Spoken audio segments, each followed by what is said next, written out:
మీ personal interviews మరియు వ్యాపార ప్రకటనల కొరకు ఈ నెంబర్ని సంప్రదించండి. నమస్తే, వెల్కమ్ టు మనం టీవీ. నేను మీ ప్రియాంకరావు.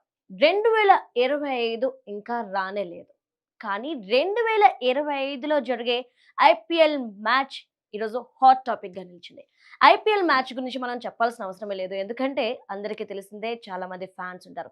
సో ఎందుకు 2025 రావడానికంటే ముందు 2025లో జరిగే ఐపీఎల్ మ్యాచ్ కి ఇంత క్రేజ్ వచ్చింది, ఎందుకు ఈరోజు హాట్ టాపిక్ గా నిలిచింది అనే విషయానికి వస్తే, నిన్న ఫస్ట్ ఆక్షన్ జరిగింది. సో ఈ ఫస్ట్ ఆక్షన్ లో ఏవైతే టీమ్స్ ఉంటాయో, ముంబై, చెన్నై, ఇలాగా వీళ్ళంతా కూడాను ప్లేయర్స్ ని సెలెక్ట్ చేసుకొని కొనుక్కుంటారు.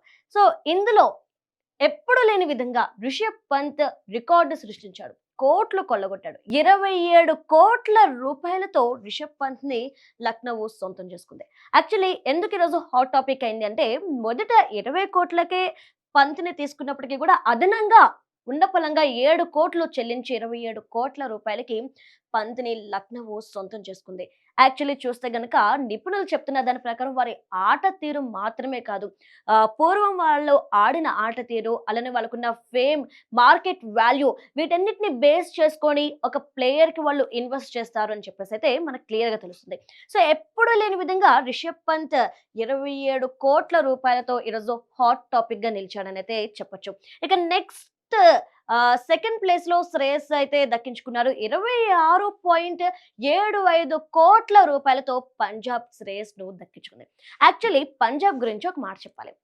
ఏంటి అంటే, పంజాబ్ ఎప్పుడూ లేని విధంగా ఈ ఏడు అంటే 2025లో జరిగే ఐపీఎల్ మ్యాచ్ కి 2 రెట్లు ఎక్కువ డబ్బు ఖర్చు పెట్టిందని అయితే మనకి క్లియర్ గా తెలుస్తుంది. అంటే ఎంత డబ్బు ఖర్చు పెట్టినా గానీ తనకి ప్లేయర్స్, మంచి ప్లేయర్స్ కావాలి, ఈసారి ఎలా అయినా టైటిల్ కొట్టాలి అన్న కాన్సెప్ట్ తో ముందుకెళ్తుంది, గట్టి నమ్మకంతో ముందుకెళ్తుందని అయితే మనకి క్లియర్ గా తెలుస్తుంది. ఎందుకంటే దానికి నిదర్శనం శ్రేయస్ కు 26.75 కోట్ల రూపాయలు పెట్టి కొనుగోలు చేయడం ఎప్పుడూ లేని విధంగా. అలానే లాస్ట్ ఇయర్ తో పోలిస్తే గనక ఈ రోజు జరిగిన ఫస్ట్ ఆక్షన్ లో 2 రెట్లు ఎక్కువ డబ్బు ఖర్చు పెట్టింది పంజాబ్. సో పంజాబ్ అయితే యాక్చువల్లీ చెప్పాలంటే పంజాబ్ చాలా స్ట్రాంగ్ టీమ్ అయితే ఏర్పరచుకుంటుంది అనేది మనకు క్లియర్ గా తెలుస్తుంది. సో ఇక థర్డ్ ప్లేస్ కి వచ్చేసేపాటికి వెంకటేష్ 23.75 కోట్ల రూపాయలకి టీం కొనుక్కుందంటే చూడండి, ఒక్కొక్క ప్లేయర్ మీద ఎంత ఇన్వెస్ట్ చేస్తున్నాయి అనేది మనకి క్లియర్ గా అర్థమవుతుంది.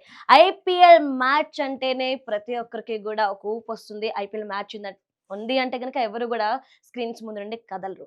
సో ఇలాంటి సిచ్యువేషన్ లో ఎన్నడూ లేని విధంగా ప్లేయర్స్ కి ఇంత డబ్బు వెచ్చించి కొనుక్కోవడం అనేది ఈరోజు చాలా హాట్ టాపిక్ గా నిలుస్తుంది. ఎందుకు అంటే, ఎంత పట్టుతో కప్పు కొట్టడానికి టీం మొత్తం కూడా రెడీ అవుతుంది అనేది మనకి తెలుస్తుంది. ఒక్కసారి చూసుకుంటే మనకు తెలిసిందే ఎవరెవరు ఉంటారు అని. ఒక టీం అనగానే మనకి ఒక ఆర్సీబీ తీసుకోండి, చెన్నై తీసుకోండి, ఇలా తీసుకుంటే ఒక ప్లేయర్, 6 ప్లేయర్స్ అనే వాళ్ళు వాళ్ళకి పర్మనెంట్ గా ఉండిపోతారనమాట. సో అందుకనే చెన్నై సూపర్ కింగ్స్ చెప్పగానే ఐపీఎల్ లో మనకు గుర్తొచ్చేది ధోని.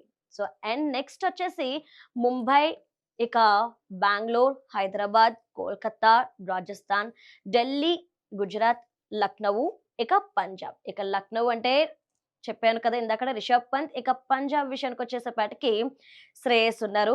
సో వీళ్ళిద్దరిని తీసుకొని హోరాహోరీగా ఈ 2 టీమ్స్ కూడా పోటీ పడబోతున్నట్లయితే మనకు తెలుస్తుంది.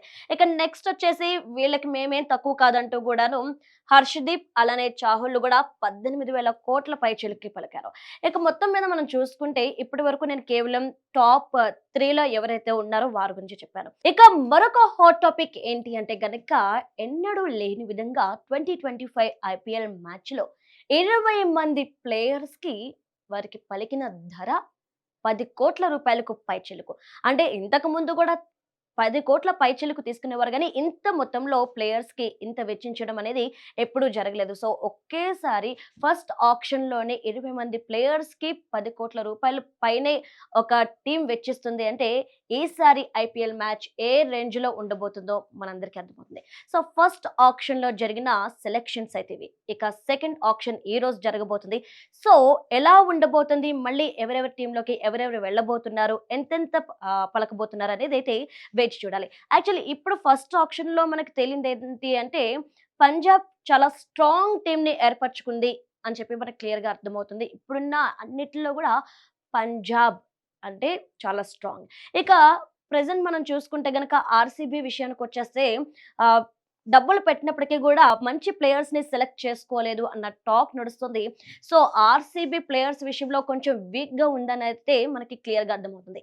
సో ఈ రోజు ఏం అయిపోలేదు, ఈ రోజు సెకండ్ ఆప్షన్ ఉంది కాబట్టి సో ఇంకెంతమంది ప్లేయర్స్ ని తీసుకుంటారు, ఎవరెవరిని తీసుకుంటారు అనేది అయితే ఇంకా సస్పెన్షన్ లో ఉంది.